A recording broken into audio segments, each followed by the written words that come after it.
Vamos a ver, hoy me compartieron cuántas personas tenemos. Ustedes me confirman si así es. Creo que tienen un chat, o lo pueden ver ustedes en la plataforma.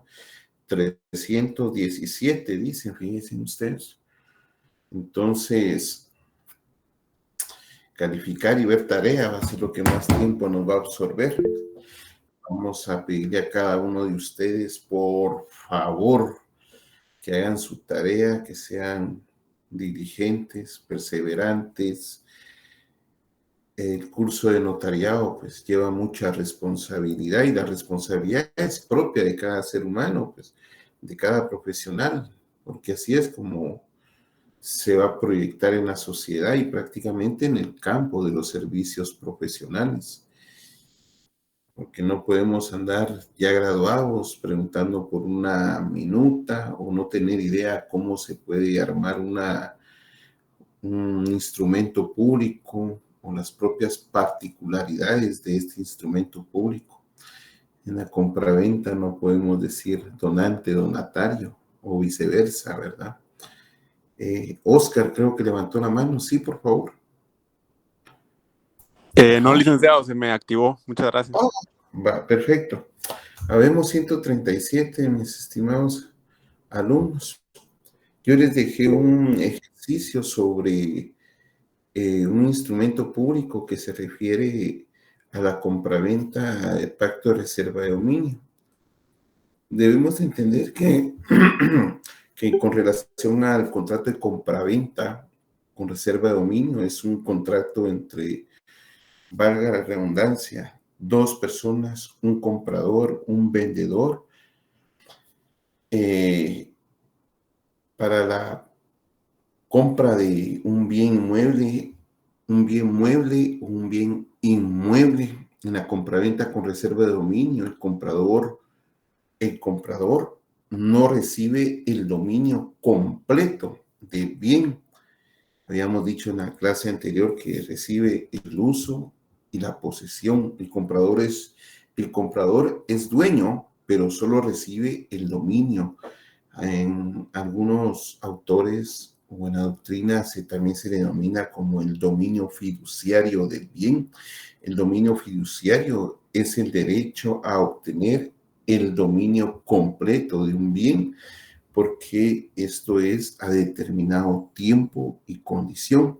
Es distinto a obtener la propiedad en su totalidad legalmente, que lo hace el verdadero propietario del bien.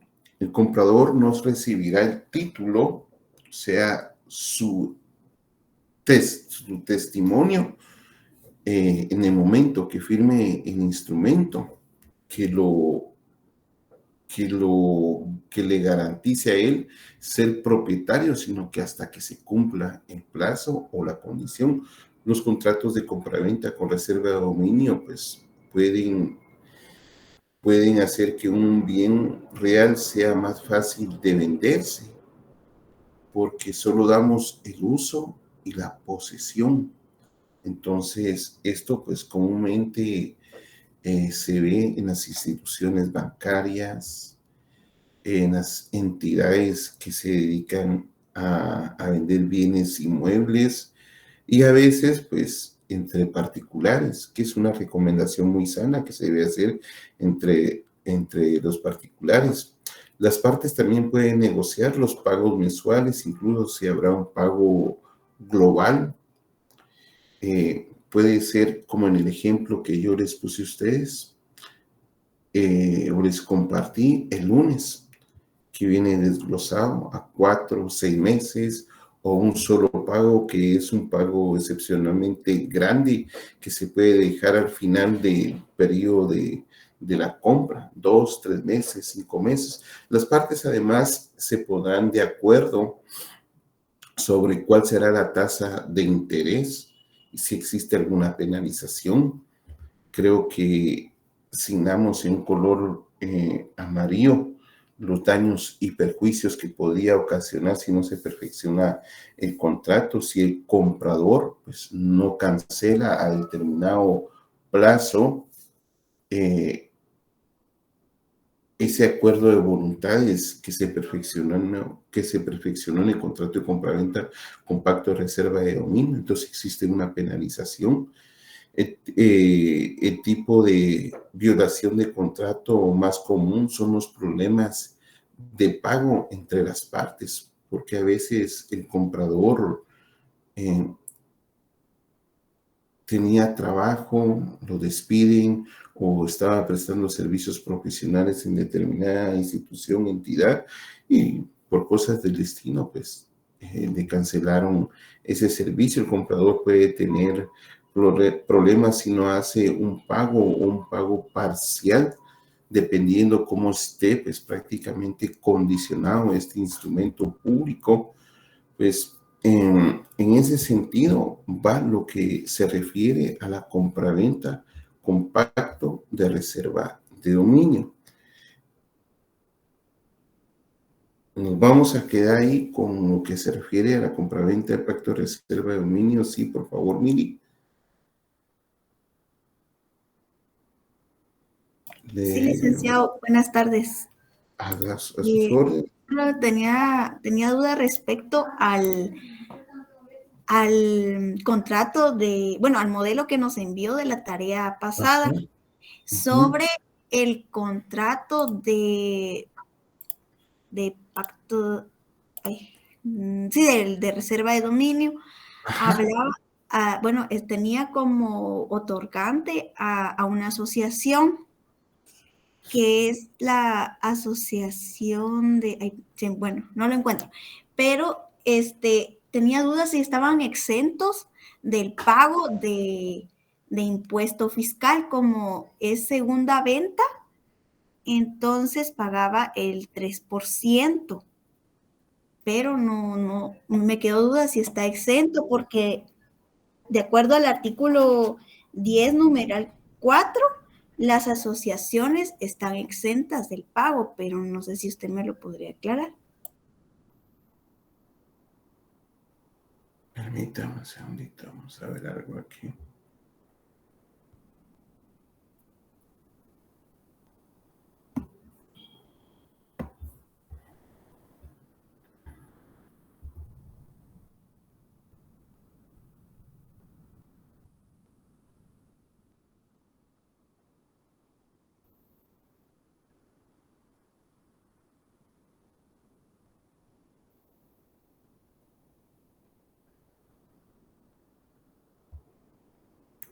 Esta fue la minuta que yo les compartí, mire, mi estimada dama. Ustedes tenían que llenar los datos que hacen falta. Sí. Entonces, comparece por una parte, usted tiene que asignar el nombre de una persona individual, es según la minuta que yo les compartí, a quien le vamos a denominar el vendedor. Después viene el comprador. Después, cómo estamos denominando el instrumento público, contrato de compraventa de inmueble con pacto de reserva de dominio. Después viene lo que yo les estaba hablando hace un momentito, el precio. Les dije que este iba a pagar impuesto al valor agregado porque es primera venta. Ay, licenciado, disculpe que lo interrumpa. Fíjese que creo que es el otro instrumento. El de bien inmueble, en donde habla sobre asociación, los chismes. Pero miren, mis estimadas damas, con mucho respeto, yo creo que ustedes ya tuvieron que haber visto impuestos. Por eso yo les estaba diciendo a ustedes, ¿verdad?, que tienen que pagar. Y por eso leímos el artículo 7, numeral 12, leímos el artículo, ¿qué fue? 5.2 de la ley de timbre fiscal y papel sellado especial para protocolos, y establecimos quiénes están exentos de impuesto. En este caso, la respuesta es que tiene que pagar un impuesto. Tiene que pagar un impuesto. Es una asociación. Y si no estoy mal, es el 3% que paga, 3% de timbre fiscal. Sí, por favor, Josué. Buenas tardes, licenciado. Mire, Lick, una preguntita con respecto a la tarea.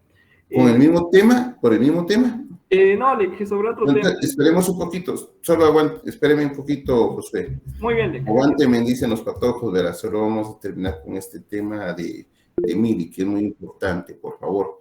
¿Alguien que quiera compartir algo al respecto del tema que tiene Mili en discusión? Que nos quiera apoyar y fortalecer, pues, parte del conocimiento, por favor. Quien está enajenando Mili es una entidad. Quien está comprando es una asociación inscrita en el Repejo. Entonces, esta tiene que pagar un impuesto de 3% de timbre fiscal sobre el valor de la compraventa.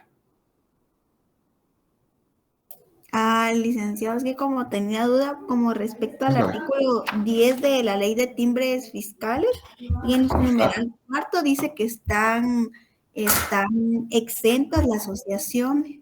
Pero no. Vamos a ver, 10, numeral 4. 4, sí.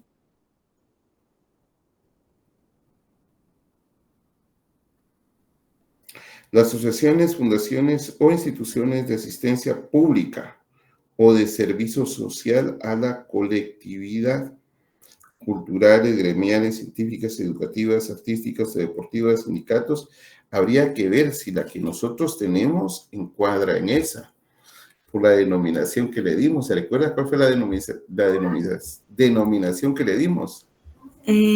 Asociación Nacional de Chismes, como dice, sin lucro, y aquí decía que no tengan por objeto de lucro, pero no. Ajá, ¿verdad? Sí, disculpe, se me pasó este. Sí, buen punto, Mili, gracias, ¿se vio? De la excepción. Yo considero que sí está exenta, gracias por compartírmelo, se me pasó. Muchas gracias. Yo considero que sí está exenta por ser una asociación.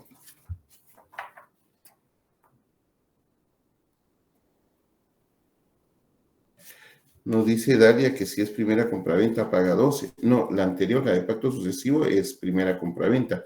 Esa sí la dejamos clara porque hagamos en cuenta que nosotros ya revisamos en el registro de la propiedad, entonces la finca ya fue vendida anteriormente. Por eso es que dijimos que la anterior, la de pacto con reserva de dominio, iba a ser primera venta. Entonces esta dijimos que iba a ser segunda venta. Y entre las preguntas está el pago del impuesto.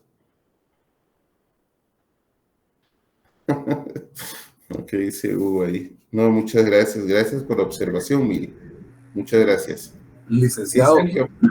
Sí, por favor.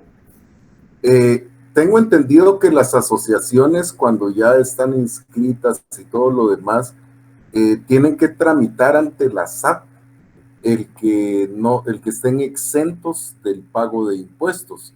Y esa exención es la que nosotros deberíamos de presentar para que no se haga el cargo de impuestos. Pero habría de verificar exactamente eso. Lo aporto como parte de... Muchas gracias. Si no tienen la exención de impuestos, los tienen que pagar, así sea no lucrativa o algo por el estilo. Perfecto, sí, incluso lo que hace SAT es que te da un talonario de recibos, y los recibos, pues prácticamente es SAT quien lleva el control de los mismos. Sí, por favor, Ronnie.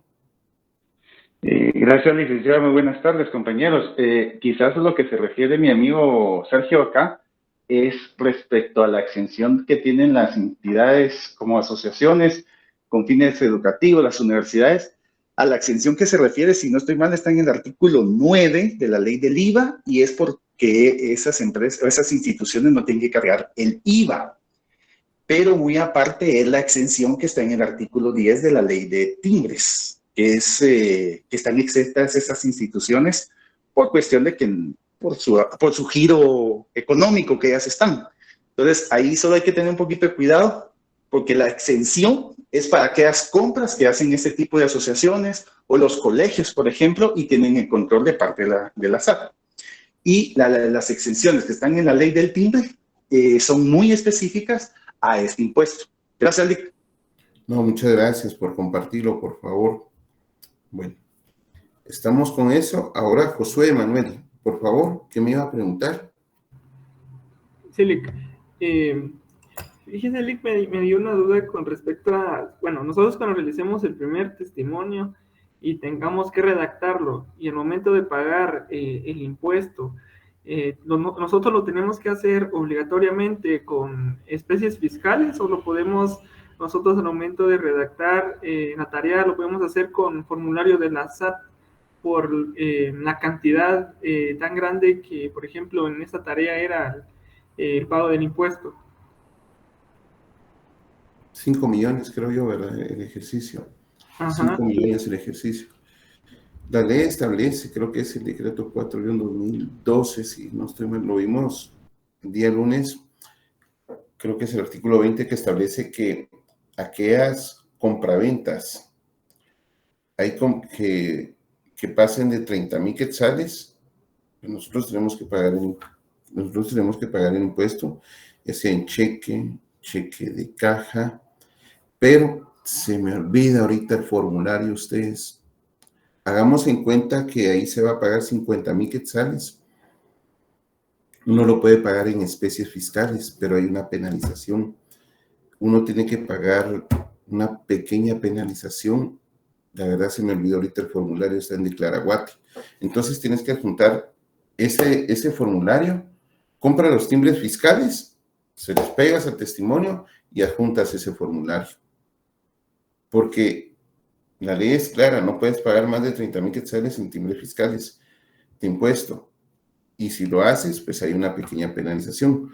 Volviendo a su pregunta, la respuesta clara y precisa es, usted tiene que descargar el formulario de Declaraguate y pagar a través de ese formulario, ya sea timbre fiscal o impuesto al valor agregado. Lick, Por favor. Lick, yo lo que hice en la tarea, no sé si estuvo bien, fue redacté el primer testimonio y luego como que dibujé el formulario de Declaraguate con la cantidad que tiene que pagarse. Perfecto. Gracias, Lick. Perfecto, sí, está bien. Gloria y después Scarlett, por favor. Buenas tardes, licenciado. Buenas tardes. Para manifestarle algo, yo sé que a estas alturas del semestre ya tendríamos que saber manejar bien los impuestos, pero hemos tenido catedráticos que la verdad no se han tomado el tiempo de enseñarnos bien el notariado en ese sentido y uno le toca que ser autodidacta, pero siguen quedando dudas en el aire. Entonces, no sé si habrá una posibilidad de que diera una clase usted acerca de solo impuestos, porque a mí sí me interesa y creo que muchos tenemos muchas confusiones y dudas sobre los impuestos para saber manejarlos bien, ya que lastimosamente hemos tenido malos catedráticos en notariado y ahorita creo que nos está costando bastante a algunos sobre los impuestos. Pero el día lunes hablamos sobre los impuestos, lo que es IVA, hablamos un poco de ISR en unas sesiones anteriores. Cada vez que vamos a ir viendo ahorita un instrumento público, vamos a establecer si es primera venta, si es segunda venta, si el pago, si es una inmobiliaria. Se recuerda que lo vimos el lunes pasado, si es una inmobiliaria, el impuesto va en la factura que tiene que extender la inmobiliaria. Es bien sencillo, no cuesta a ustedes, la verdad no cuesta. Yo creo que aquí Ronnie Monzón nos acaba de ilustrar y fortalecer el asidero, al igual como la pregunta que sacó Mili con relación al artículo 10 de la ley de timbre fiscal y papel especial para protocolo. Todo eso lo vamos a ir apuntando. Creo que no nos va a dar tiempo, pero lo que sí puedo hacer es tomar en consideración lo que usted me acaba de decir y en cada ejercicio nos vamos a ir fundamentando. Ustedes lo van a ir apuntando en su ley para ya ir enmarcando. Y está bien sencillo. ¿Por qué razón? Porque aquí lo que vamos a pagar, si es testimonio especial, es 2 por millar. O sea, 2 quetzales por cada 1,000. Y el techo es 300 quetzales. Así como este testimonio que hacía mención Josué de 5 millones, el testimonio especial, como el techo es 300, solo 300 quetzales vamos a pagar. Solo 300 quetzales vamos a pagar de timbre de notarial. Testimonio especial, timbre notarial. Exactamente, gracias, Carol. Ahora, como es ahí es 3% de timbre fiscal en impuesto. Eso se paga con el formulario de Claraguate. Y es bien sencillo, el sistema lo va guiando a uno. Ustedes pueden hacer un ejemplo, se pueden meter a Claraguate y hacer una pequeña simulación. Pongan un colegiado, ahora vamos por el 42,000, creo yo. Pongan un colegiado, pongan que 5 millones, se pongan el número de escritura y van a ver cómo se despliega el formulario en Claraguate. Así es, pero lo voy a tomar en cuenta y voy a hacer las consideraciones. Claro que sí, con mucho gusto. La siguiente dama, por favor. Buenas noches, licenciado. Buenas noches, compañeros. Fíjese que solo tengo 2 curiosidades.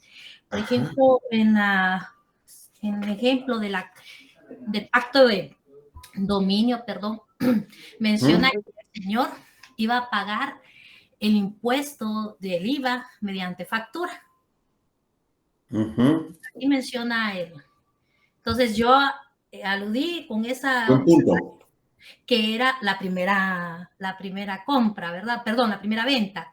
Y otra cosa que me pareció algo muy feo en ese contrato es de que la persona o la parte vendedora podía vender sin previo aviso o notificación al comprador.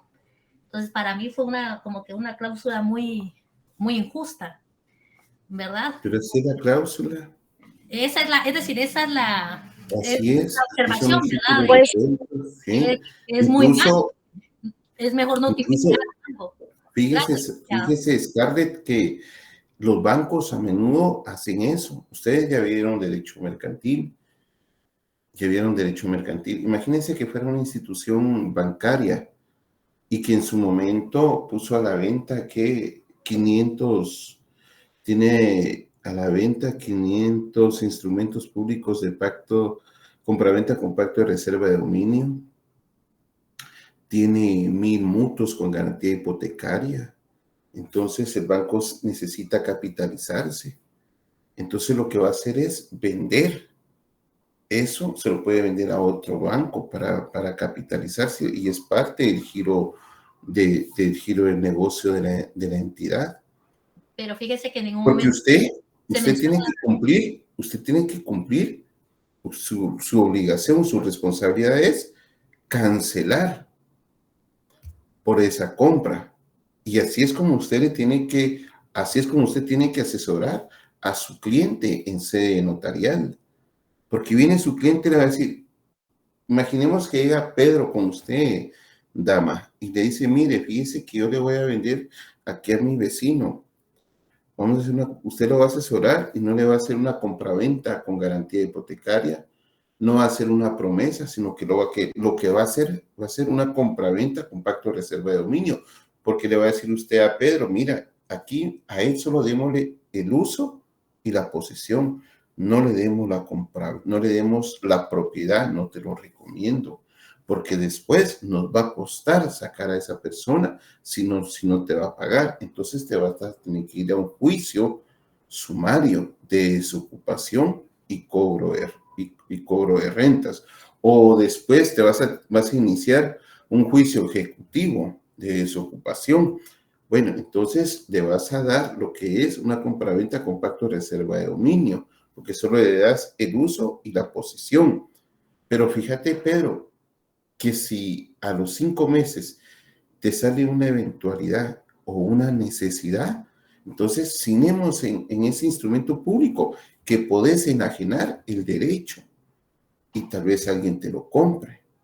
Eso es parte del giro comercial, Scarlett. Es la forma que usted tiene que asesorar. Por eso es que lo estamos viendo, por eso es que usted va a cobrar cuando va a prestar ese servicio.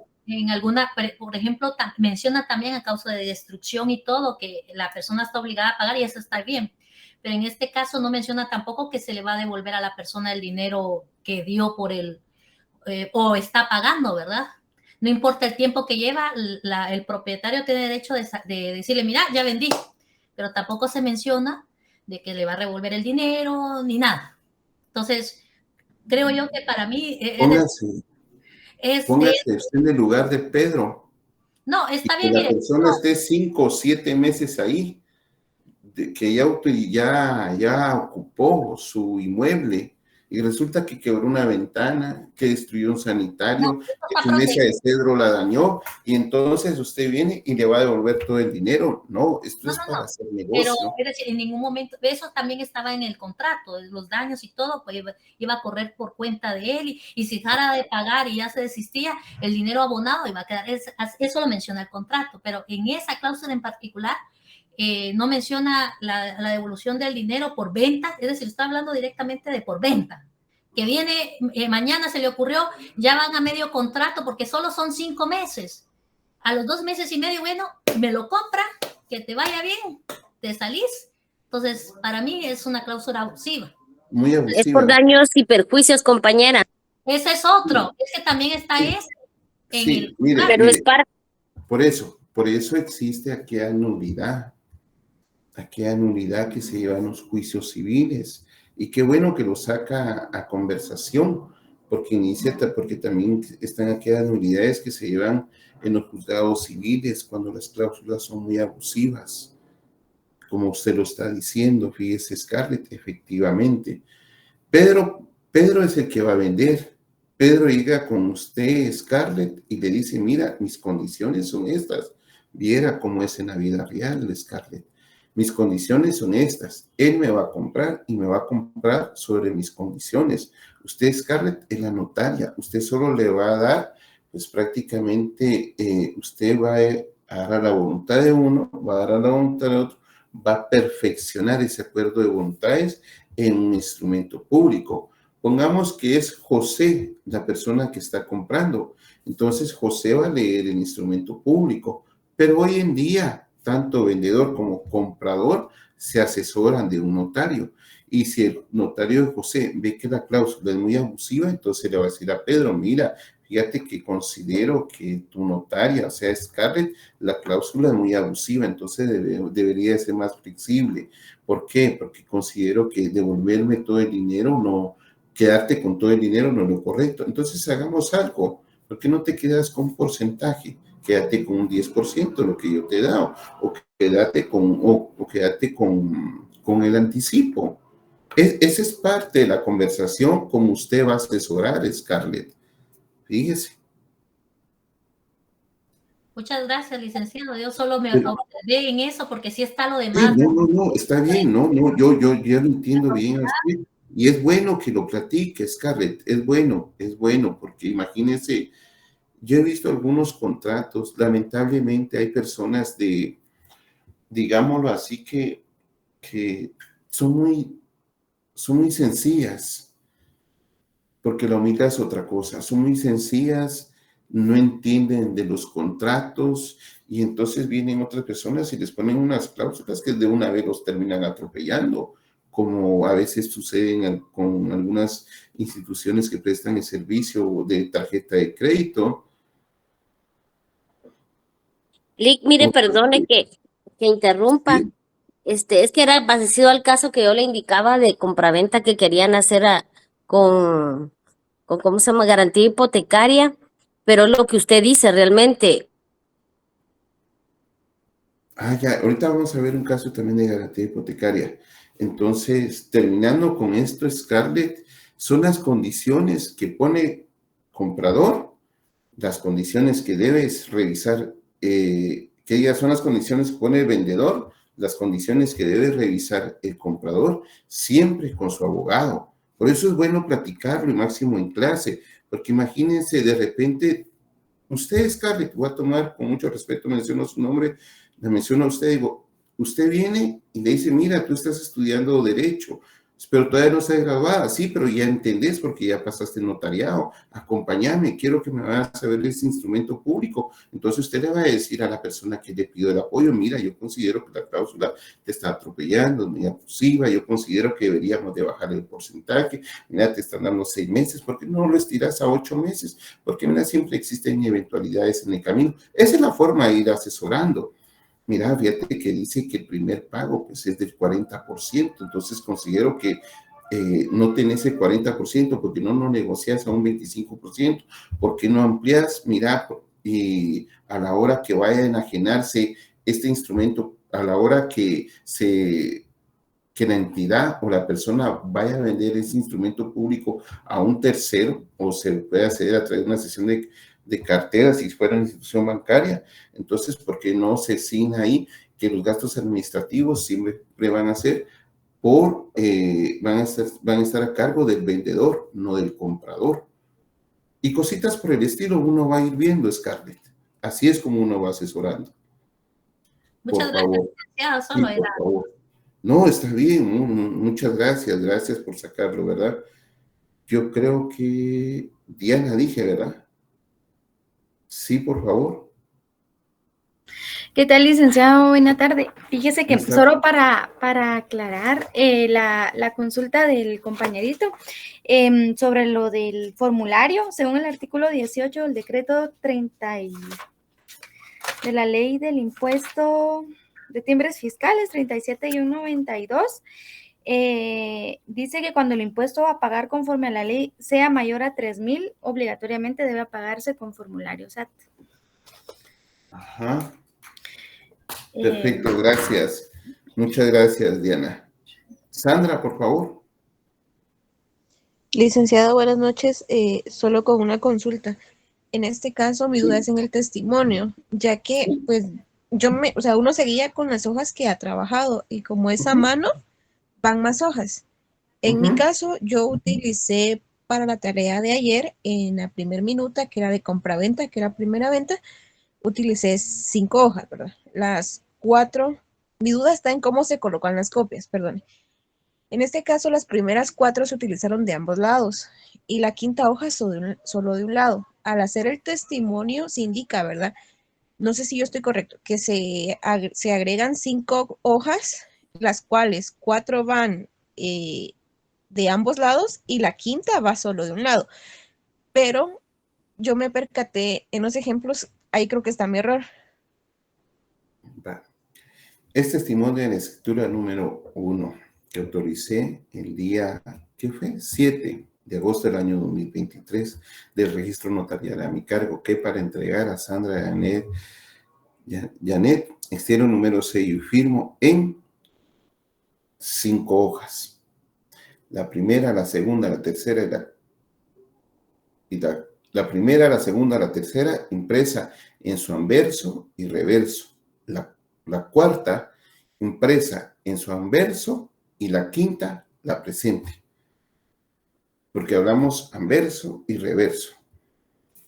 Punto. Hago constar que el impuesto que corresponde por el presente instrumento fue satisfecho, fue cubierto, fue pagado según el formulario SAT número tal y tal y tal y tal, que corresponde que con número, ahí está el número, ustedes asignan el número del formulario de fecha tal y tal y tal, si gustan por la cantidad tal y tal, punto. En la ciudad de Guatemala, el 7 de agosto del año 2023, y ahí terminó el testimonio. Pero es anverso y reverso, por favor, Sandra. Y como solo utilizó la parte del anverso de una hoja, solo diga anverso. Gracias. 7,130. En este caso, perdone, yo me percaté en un ejemplo que yo tenía del libro de que decía y la presente hoja en papel bond, o sea que donde se hace el testimonio no se toma en cuenta en las 5 copias que yo utilicé para hacer el... No. Solo se coloca la presente hoja. Sí. O la quinta, la presente. Pues el juego de palabras usted le da el sentido. El objeto es que se entienda. En este caso podría colocar también la 6ª hoja en papel bond, que sería donde estoy haciendo el primer testimonio. Usted es la siempre guiándome con las hojas que utilicé al redactar. Ajá. Muy bien. Gracias, licenciado, porque ayer me quedé con esa duda. La redacción usted la va practicando, usted se va formando. El objeto es que se entienda. ¿Cómo lo va a escribir? Ya es criterio suyo, porque es su carta de presentación, así es como usted redacta. Yo lo que tengo que ver es que se cumpla como mínimo lo que establece el artículo, el decreto 314 y lo que hemos visto de las guías registrales. porque si no, entonces no le van a inscribir su instrumento en el registro general de la propiedad y usted va a tener que ampliar. Pero ahí va bien, Sandra, ahí va bien. Gracias, licenciado. Perfecto. Sí, Héctor. Buenas tardes, licenciado.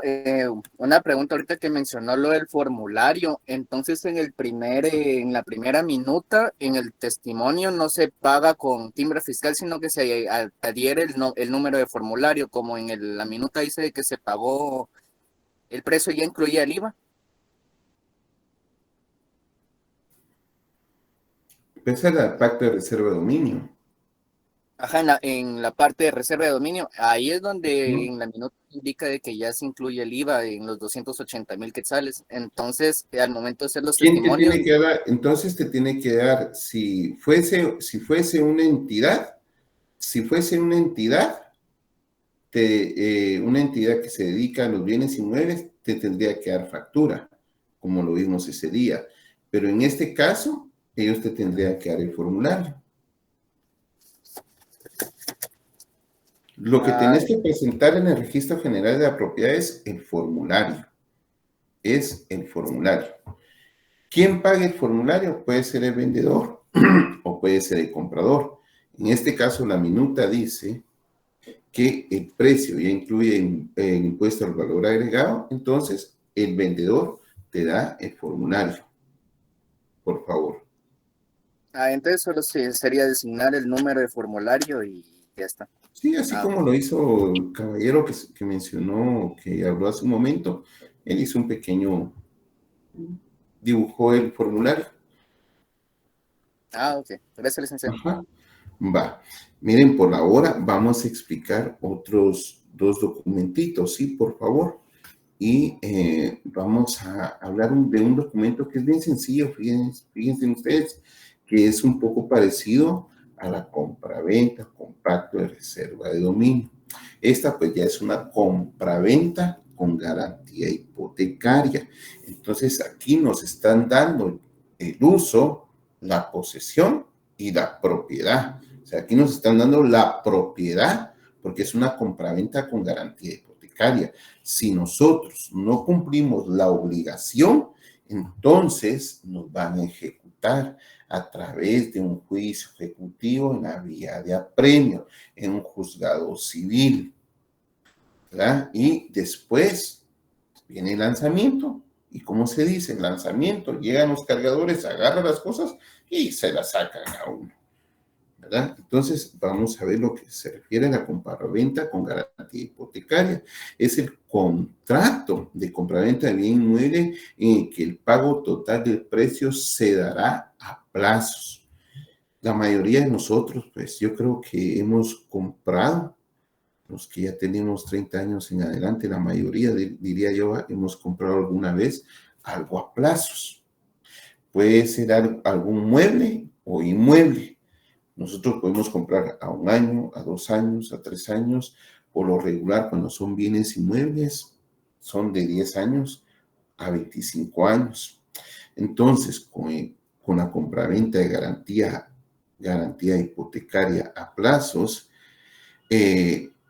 lo que se grava expresamente es la hipoteca sobre el mismo bien inmueble a favor del vendedor, de quien nos está vendiendo, el cual lo acepta también de forma expresa. Dentro de las modalidades de la compraventa existe la posibilidad de pagar el precio de lo que se está vendiendo a plazos. Esto evidentemente significa un riesgo para el vendedor. En materia de transmisión de la propiedad de bienes inmuebles, el riesgo se reduce a través de la constitución de este derecho real. Para eso necesitamos tener como lectura obligatoria el artículo 841 al 884 del decreto ley 106. Porque nosotros podemos, como les dije hace un momento, vender un bien inmueble con garantía hipotecaria, pero también podemos vender un vehículo, que son los ejemplos que comúnmente se dan en nuestra sociedad. Entonces podemos hacer una compraventa de bien inmueble con garantía prendaria, la cual debe estar inscrita en el registro de garantías. ¿Cómo es? Garantías, alguien que me ayude, garantías prendarias, creo que se llama, ¿no? El registro, porque antes se inscribían en garantías mobiliarias, Lick. Garantías mobiliarias, perfecto, muchas gracias.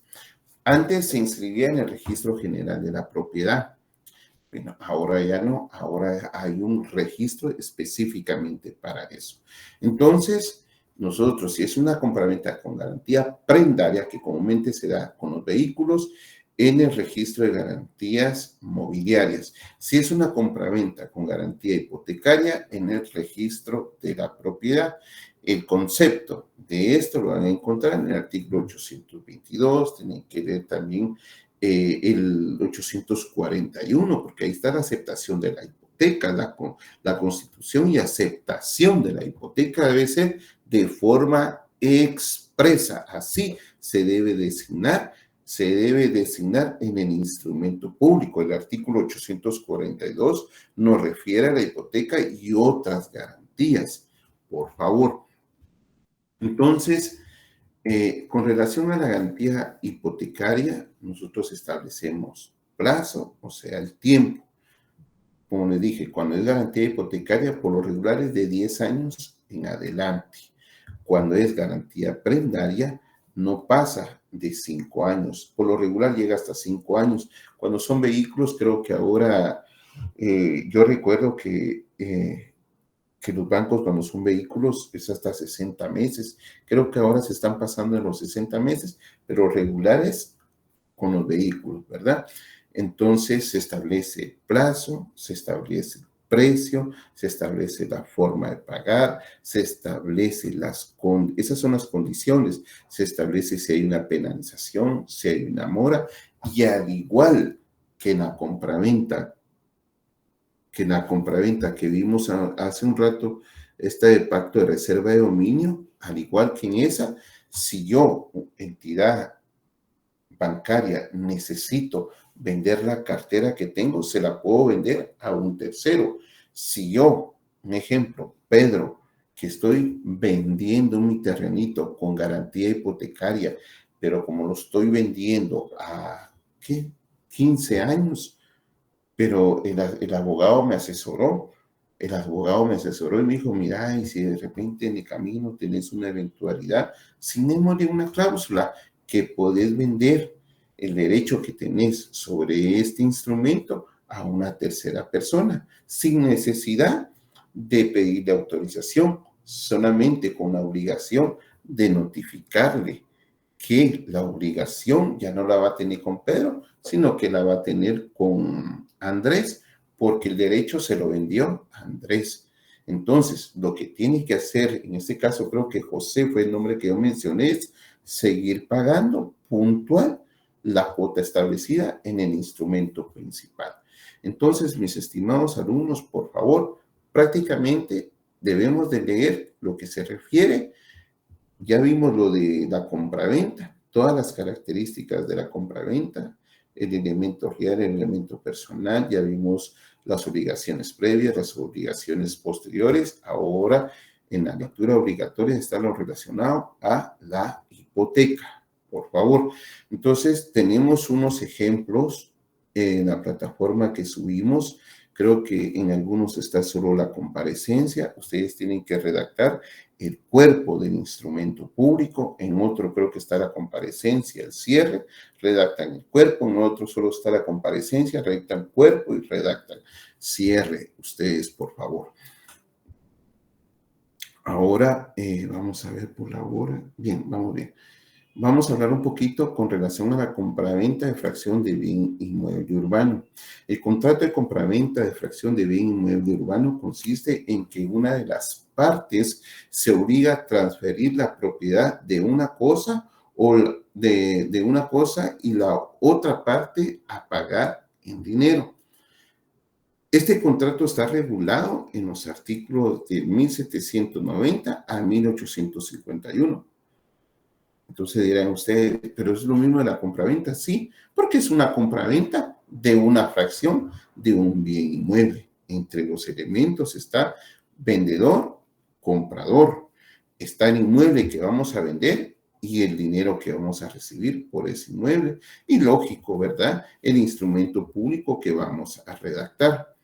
Entre las obligaciones previas de las obligaciones que ya conocemos y que ustedes tienen, resalta nuevamente lo que es el documento personal de identificación, el título que acredita la propiedad, el último recibo de los servicios y el pago de impuesto único sobre inmuebles, el plano. Pues prácticamente es fundamental porque esta es una desmembración, el plano de aprobación por el registro de información catastral. Creo que hoy en día ya son pocos los municipios o departamentos que no han sido catastrados por el registro de información catastral. Entre las obligaciones posteriores está la de razonar el título, el testimonio especial, el primer testimonio, los avisos a donde corresponden. En relación a impuestos, el impuesto del testimonio especial se cubre con timbres notariales. Hace un momento hablamos de esto. Y por ser una escritura de valor determinado, porque hay que asignarle un precio, entonces en el impuesto de testimonio especial es el 2 por millar sobre el contrato, es decir, 2 quetzales por 1,000 quetzales del valor del contrato. Por favor, este monto no debe de exceder de 300 quetzales. Ustedes tienen que repasar su ley de timbre. Además de pagar, de pegarle, comprar o pegarle con coma en cada hoja, deben de pegar un timbre fiscal de 50 centavos, un timbre fiscal. El primer testimonio se debe de acompañar el recibo de pago del impuesto al valor agregado, porque es una desmembración, o sea, es la primera venta. Por eso es que paga impuesto al valor agregado. Entre los requisitos para la primera inscripción de dominio de bienes inmuebles es efectuar la primera inscripción de dominio de una finca nueva en el título y en el plano que deben incluirse todos los datos a que se refiere. Si no estoy mal, es el artículo 1131 del Decreto Ley 106. En el título que se presenta el Registro General de la Propiedad, se debe hacer constar expresamente los datos que corresponden a la finca nueva, indicando si es rústica o si es urbana, si está en el casco urbano o está en el área rural, su ubicación indicando el municipio y departamento en que se encuentra, el área, los rumbos, los azimut o coordenadas geográficas debidamente georreferenciales al sistema geodésico, ¿cómo se llama este? Geodésico nacional, así es. Medidas lineales y colindancias, nombres, direcciones de las fincas nuevas, si la tuviera, pues a veces vienen y le denominan finca Candelaria, finca, no sé, le ponen algún nombre, ahí aprovechan, ¿verdad? En la descripción del inmueble deberá consignarse los rumbos, los azimut, las coordenadas geográficas debidamente georreferenciadas. En caso de polígonos irregulares, deberá consignarse únicamente en azimut y coordenadas geográficas debidamente georreferenciales. En este caso, sí es necesario indicar los demás datos tales como colindancias y medidas lineales en la escritura de creación o de unificación de fincas filiales sujetas a regímenes de propiedad horizontal. El notario deberá dar fe que la operación está permitida de conformidad al reglamento de copropiedad y administración señalada. Esa, por favor, es muy importante. Como lo dije, alguien me preguntó hace como 2 clases con relación a las desmembraciones. Es importante tomar en cuenta las guías registrales, por favor. Estos planos, por lo regular, los hace un arquitecto o los hace un ingeniero civil. Es importante tomar en cuenta el artículo 40 de la Ley de Registro de Información Catastral, el artículo 64, literal B, literal C, los numerales romanos del 1 al 9, los artículos 67 del Reglamento de Ley de Registro de Información Catastral, por favor, mis estimados alumnos, para realizar este tipo de planos. Yo les comentaba, creo que fue hace 2 clases, que una de las corporaciones municipales que son muy disciplinadas y exigen bastante y establecen que usted puede desmembrar, ya sea para sí mismo o porque usted para vender, hay quienes desmembran para sí mismo y después venden. O hay quienes vienen, hacen una compraventa y desmembran en ese mismo momento. Es una desmembración. Primero hacen la desmembración, 2 instrumentos en uno, desmembran y después venden en el mismo instrumento público, ¿verdad? Se puede hacer de las 2 formas, solo que hay que tomar en cuenta en la municipalidad cuál es el mínimo para poder desmembrar, y usted tiene que ir a tocar la puerta de la municipalidad, pedir los requisitos, ahí le van a establecer si solo un plano de ubicación, si solo un plano de desmembramiento. Hay veces quienes piden hasta 3 planos. La municipalidad de Antigua Guatemala es muy exigente en relación a esto, máximo que ellos todo lo tienen en la computadora, en un sistema que utilizan. Entonces la recomendación es, entre las obligaciones previas y las posteriores que hemos visto, ir a la municipalidad y solicitar los requisitos para desmembrar, verificar a su guía, registrar, y entonces ya cita al cliente y ya le explica cuál es el procedimiento para una compraventa, para una fracción de compraventa, por favor. ¿Cómo fue que llamaban? Compraventa de fracción de bien inmueble, por favor. Ese es el objeto de la fracción de compraventa. De esto también tenemos un ejemplo que subimos y por favor debemos de redactar el instrumento público. Vamos a hablar un poquito en relación a la donación entre vivos. De la donación entre vivos, entre los elementos está quien dona, donante, quien recibe, donatario. La donación representa un acto de liberalidad, generosidad o desprendimiento que una persona realiza a favor de otra, el cual debe constar en escritura y tener las formalidades de un contrato. Siempre, ya sabemos las obligaciones previas, las obligaciones posteriores, lo que nosotros tenemos que ir viendo. Pero aquí el notario no se tiene que poner, tal vez primero tiene que platicar con su cliente y tal vez no tan, ¿cómo decirles? Porque lo que están haciendo es que se le va a donar digámoslo así, un bien inmueble. Un bien inmueble. Entonces, se me olvida aquel dicho, ¿verdad? Caballo regalado no se le miran los dientes, dicen por ahí, ¿verdad? Pero si le van a regalar un bien inmueble, no va a venir usted a exigir que el impuesto único sobre inmueble esté al día, que los servicios de extracción de basura, de teléfono, de internet estén al día porque le están regalando algo. Tal vez solo preguntar, mira, ¿cómo está esto? ¿Cómo pagaste esto? ¿Cuánto se debe? Ah, perfecto, yo lo puedo pagar. Entonces no hay que ser tan cuadrados en esa reunión, hay que citar siempre al cliente antes para poder platicar en relación a esto. Deben de tomar en cuenta, mis queridos alumnos, que está prohibida la venta entre esposos. La compraventa entre esposos está prohibida, más no la donación, la permuta, ¿verdad? Entonces, solo para que lo consideremos.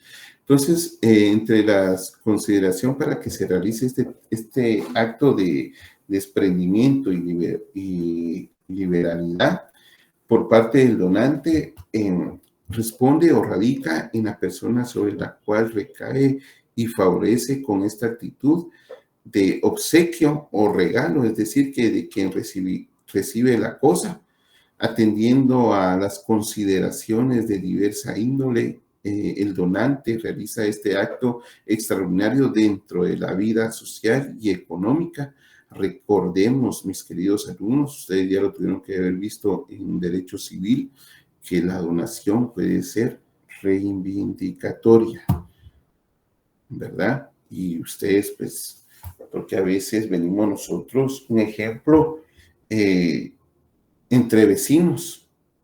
El vecino A le donó al vecino B un inmueble, pero después que ya lo tiene el vecino B a su nombre, viene este y empieza a tratarlo mal, lo insulta y llegó al punto que hasta lo golpeó.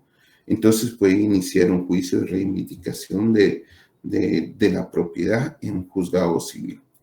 Debemos de tomar entonces en cuenta lo relacionado a los elementos personales, como lo dije anteriormente, de este tipo de contrato. El donante, que es la persona que transmite la propiedad de la cosa.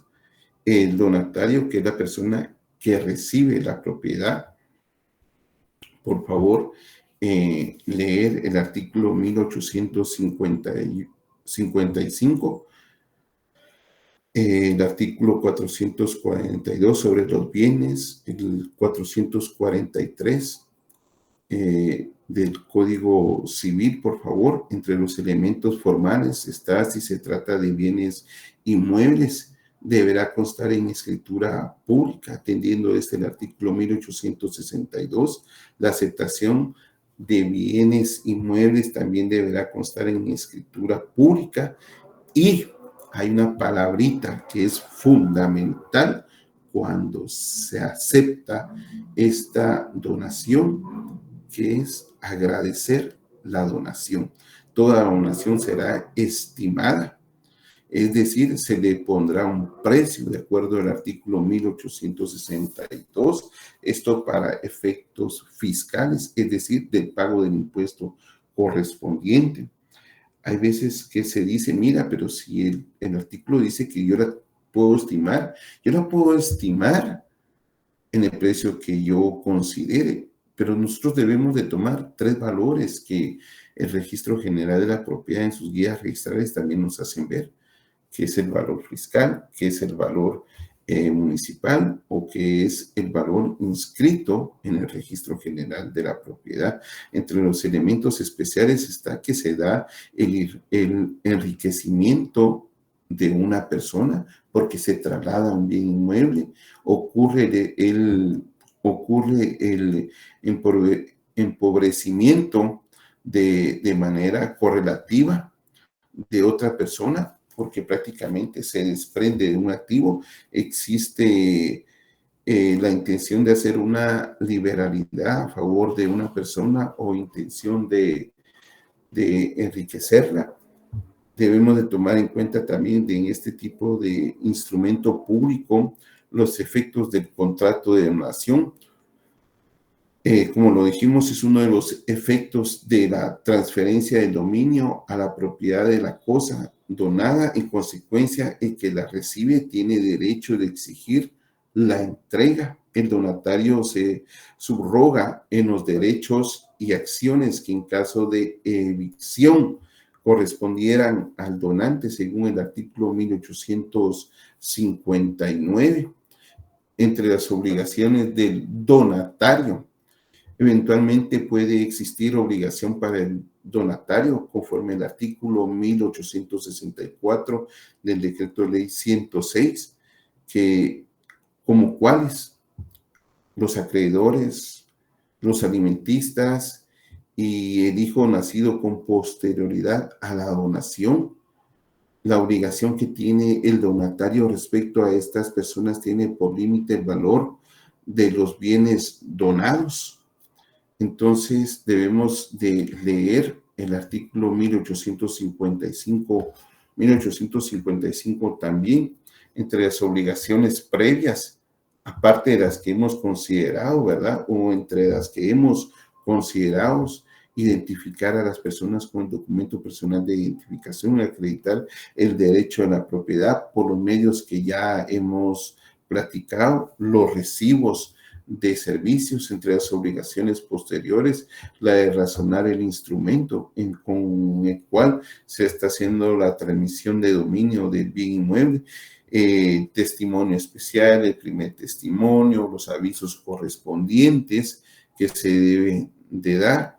Debemos de tomar en cuenta que para que la persona pueda donar, si Pedro va a donar, en este caso a Héctor, Pedro debe tener más de un inmueble porque no puede donar el único inmueble que tiene. Eso es lo que nos recomienda, disculpe, eso es lo que nos recomienda la doctrina y nuestro decreto ley 106 también lo establece. Entonces, en relación a eso, pues vamos a realizar también una minuta de una donación entre vivos. La donación puede ser a título gratuito o a título oneroso. Interesante, porque a título oneroso yo ya no puedo regresar, porque por la donación recibí una cantidad, a excepción que sea a título oneroso. Entonces, esas son pues parte de las particularidades de la donación, de la compraventa con garantía hipotecaria, de la compraventa de fracción de bien inmueble y de lo que hablamos de la compraventa de pacto con reserva de dominio. Vamos a hacer los ejemplos. Esto va a llevar un poquito más de tiempo. Como estamos a día miércoles, considero que para el día sábado les va a dar tiempo a ustedes para subirlo a la plataforma, siempre a las 24 horas, por favor. Entonces, ustedes aquí van a practicar lo que es el instrumento público completo, por favor. Entonces, por favor, alumnos, tomar nota de lo siguiente. La compraventa con garantía hipotecaria va a ser el documento número 3. El documento número 3. La compraventa de fracción de bien inmueble va a ser el documento número 4. La donación va a ser el documento número 5.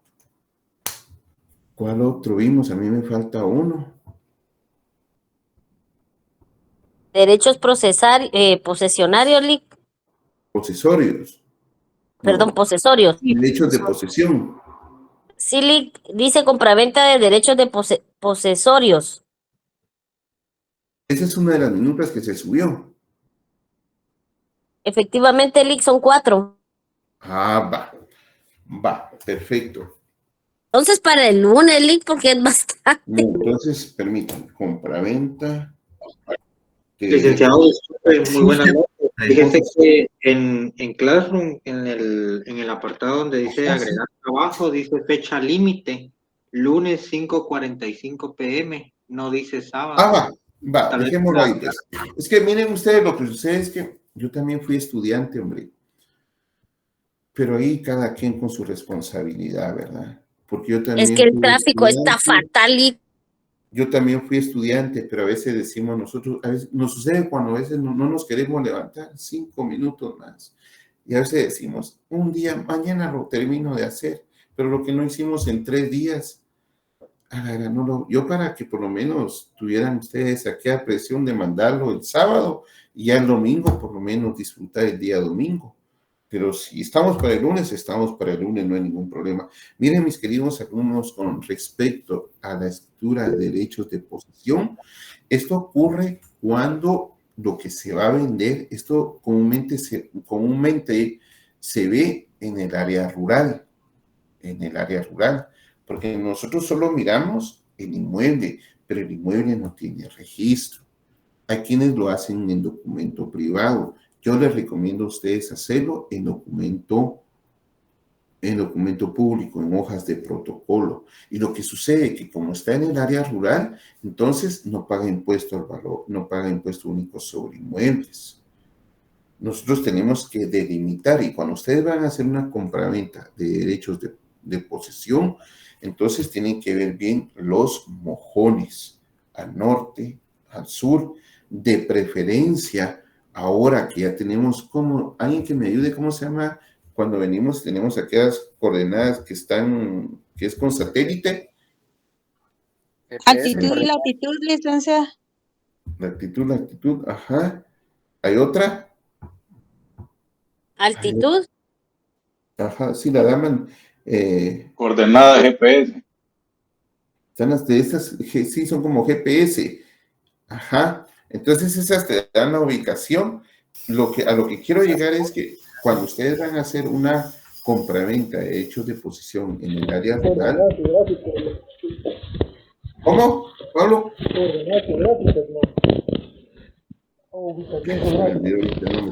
Topográficas, tal vez, Lick.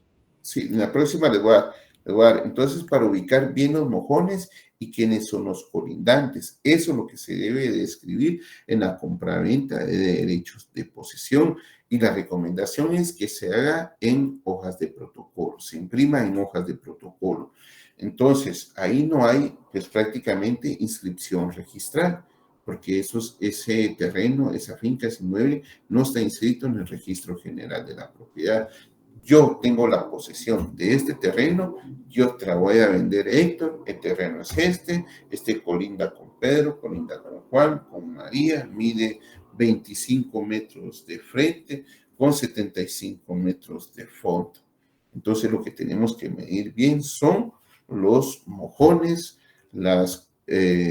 con quién colinda, y tenemos que asesorarnos nosotros. Tenemos que decirle al cliente, mira, ve y pregúntale a esta persona desde hace cuánto tiene en posesión y que te va a vender, si lo conoce, porque hay quienes son un poquito pícaros y venden cosas que no les pertenecen. Como establece el artículo del Código Civil, uno puede vender solo lo que le pertenece a uno.